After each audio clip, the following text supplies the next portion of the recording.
అందరికీ నమస్తే. రేవంత్ రెడ్డి పేరే మర్చిపోతున్నారు కాంగ్రెస్ వాళ్ళు. ముఖ్యమంత్రి ఎవరంటే రేవంత్ రెడ్డి పేరు కాదు, వేరే పేరు చెప్తున్నారు.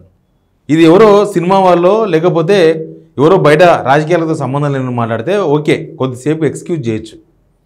కానీ ఏకంగా మినిస్టరే మాట్లాడితే, మినిస్టరే రేవంత్ రెడ్డి పేరు మర్చిపోతే, ఒక ఎమ్మెల్యే, ఒక మా ఉమ్మడి పాలమూరు ఎమ్మెల్యే, ఒక జాతిరత్నం, అసలు సీఎం రేవంత్ రెడ్డి ఫోటోలు లేకుండా నేను ఫ్లెక్సీలు వేస్తే అసలు ఆయనకు సంబంధం లేకుండా, ఇక పీసీసీ ప్రెసిడెంట్ ముఖ్యమంత్రి మార్పు గురించి మాట్లాడితే ఇప్పుడు కాంగ్రెస్లో ఇవే జాతిరత్నాలు.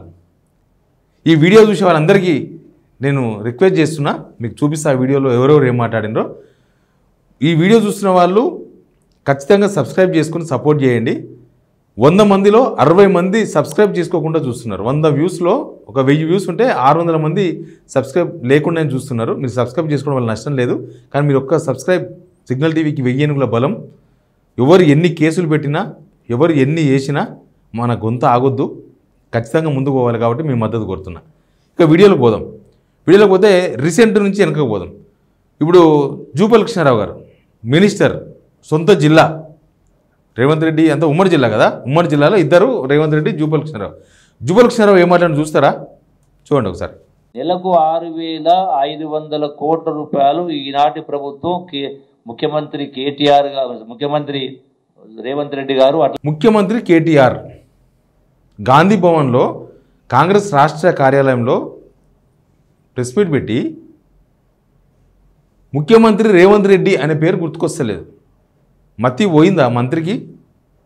లేకపోతే కావాలని మాట్లాడుతున్నారా? కావాలని కూడా మాట్లాడవచ్చు, ఎందుకంటే జూపల్లి కృష్ణారావుని షాక్ చేయబోతున్నారనే చర్చ ఉంది కదా.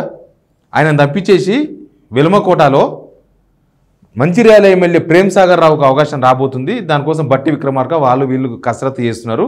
జూపల్లి కృష్ణారావు మంత్రిగా ఉండడం రేవంత్ రెడ్డి కూడా ఇష్టం లేదు. జిల్లాలో నేనే సీనియర్ ఉండాలి, రేవంత్ రెడ్డిగా నేనే సీనియర్ ఉండాలి. మళ్ళీ నాకు మించిన సీనియర్ ఇంకో మంత్రి ఉండి జిల్లా మొత్తం ఆయన తిరుగుతుంటే, జిల్లా అధికారులందరూ ఆయనే బెదిరిస్తుంటే, జిల్లాలో మొత్తం ఆయన సెటిల్మెంట్ చేస్తుంటే నేనేందుకు? రాజకీయాలు ఇవే కదా ఉండేది. రేవంత్ రెడ్డికి ఇంకా ఇంత ఎక్కువ ఉంటుంది ఒగరు, అది పొగరు ఒగరు రెండు. కాబట్టి ఆయన తప్పించేసి మక్తల్ ఎమ్మెల్యే ఉన్నాడు. మక్తల్ ఎమ్మెల్యేకి ఇస్తే సామాజిక వర్గం అది ఇది వాకిటి శ్రీహరి అన్నీ కలిసి వస్తాయి. ఇక కాబట్టి నేను కోయబోతున్నారనే చర్చ ఉంది ఆల్రెడీ. కేటీఆర్ దీన్ని అందుకున్నాడు. కేటీఆర్ ఒక ట్వీట్ చేసిండు. ఆ ట్వీట్ కూడా చూడండి మీరు. Make my words, minister Jupally is going to be sacked from cabinet soon from this mistake. Just ఈ మిస్టేక్ చేసిండని నా వర్డ్స్ మీరు గుర్తుపెట్టుకోండి. ఈ మిస్టేక్ వల్ల జూపల్లి కృష్ణారావు మంత్రి పదవి పోతుంది అని ట్వీట్ చేసిండు. గుర్తుపెట్టుకోండి అని, ఎప్పటికైనా గుర్తుపెట్టుకోండి. ఖచ్చితంగా ఆయన పదవి ఈ వర్డ్స్ వల్ల, జస్ట్ ముఖ్యమంత్రి కేటీఆర్ అన్న వల్ల, రేవంత్ రెడ్డి పేరు మర్చిపోవడం వల్ల ఆయన పదవి పోతుంది అని. ఆల్రెడీ పదవి పోనికి వేరే వేరే రంగాలు సిద్ధమైనా కానీ కేటీఆర్ కూడా దాన్ని ట్వీట్ చేసిండు. ఇక రేవంత్ రెడ్డికి ఈ జూపల్లి కృష్ణారావు ఒక్కటి చేసిన అవమానం కాదు. మా జాతిరత్నం, షాద్నగర్ జాతిరత్నం తెలుసు కదా మీకు, శంకర్ అన్న, ఆయన ఏం పెట్టినా చూడండి ఒకసారి. ఈర్లపల్లి శంకర్ షాద్నగర్ కాన్స్టిట్యున్సీలో ఆయన ఎమ్మెల్యే కాబట్టి అక్కడ పెట్టుకున్న ఫ్లెక్సీలు ఇవి. ఒక్క ఫ్లెక్సీలు కాదు, షాద్నగర్ టౌన్ నిండా ఫ్లెక్సీలు పెట్టినారు. ఏడ చూసినా సీఎం రేవంత్ రెడ్డి ఫోటో లేదు. ఎక్కడ చూసినా బట్టి విక్రమార్క ఫోటో కనిపిస్తుంది, ఇంకా పైన శ్రీధర్ బాబు ఫోటో కనిపిస్తుంది, సోనియా గాంధీ ఫోటో కనిపిస్తుంది, రాహుల్ గాంధీ, మల్లికార్జున ఖర్గే, లాస్ట్కు పెద్దమ్మ ఉండగా పెద్ద బొట్టు పెట్టుకోమనే పోయింది, దీపదాస్ మున్షి, ఆమె పీసీసీ ప్రెసిడెంటు, అందరి ఫోటోలు కనిపిస్తున్నాయి. కానీ రేవంత్ రెడ్డి ఫోటో లేదు. ఎవరెవరి ఫోటోలు ఉన్నాయి, కౌన్సిలర్ల ఫోటోలు, కార్పొరేటర్ల ఫోటోలు, రకరకాల ఫోటోలు ఉన్నాయి, కానీ సీఎం రేవంత్ రెడ్డి ఫోటో లేదు. ఏమైందో? సొంత party MLA Revanth Reddy photo వేసుకోలే. ఇదో పెద్ద చర్చ కదా. ఇక ఈడిగా అయిపోలే. పీసీసీ ప్రెసిడెంట్ ఒక కామెంట్ చేసిండు. ఆ కామెంట్ వీడియో కూడా చూడాలి మీరు. బీసీలని రాజ్యాధికారం ఇవ్వాలని రాహుల్ గాంధీ గారు తీసుకున్నట్టు నిర్ణయము, ఏదో ఒక రోజున తెలంగాణ రాష్ట్రానికి బీసీ ముఖ్యమంత్రి అవుతాడు, అది కాంగ్రెస్ పార్టీలోనే అవుతాడు. వచ్చే ఎన్నికలన్నీ కూడా బీసీల చుట్టే తిరుగుతాయి.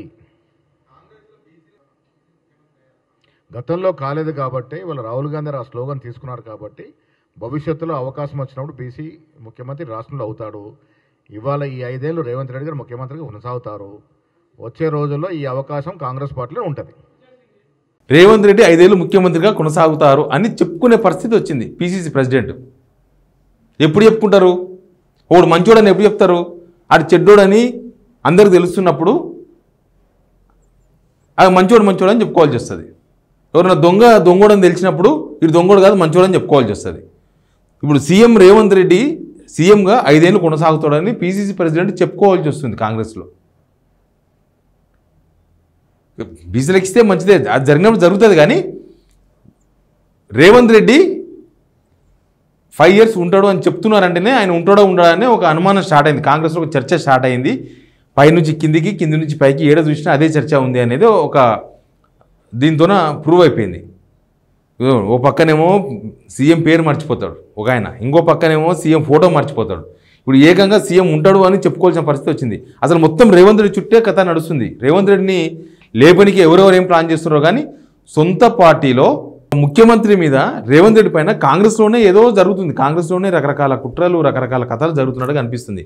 ఇప్పుడు రేవంత్ రెడ్డిని దింపుడు ఎప్పుడో, కేటీఆర్ ముఖ్యమంత్రి చేసుడు ఎప్పుడో, ఇప్పుడు జూపల్లి కృష్ణారావును మంత్రివర్గంకి వెళ్ళి తప్పించడం ఎప్పుడో, ఇప్పుడు ఆయన చెప్పినట్టుగా బీసీ ముఖ్యమంత్రి అవుడెప్పుడో, ఇవన్నీ పరిణామాలు ముందు చాలా తొందరగా కనిపిస్తాయేమో, ముందు ఇంకేం జరుగుతుందో అనే చర్చ మాత్రం నడుస్తుంది. Please subscribe signal TV.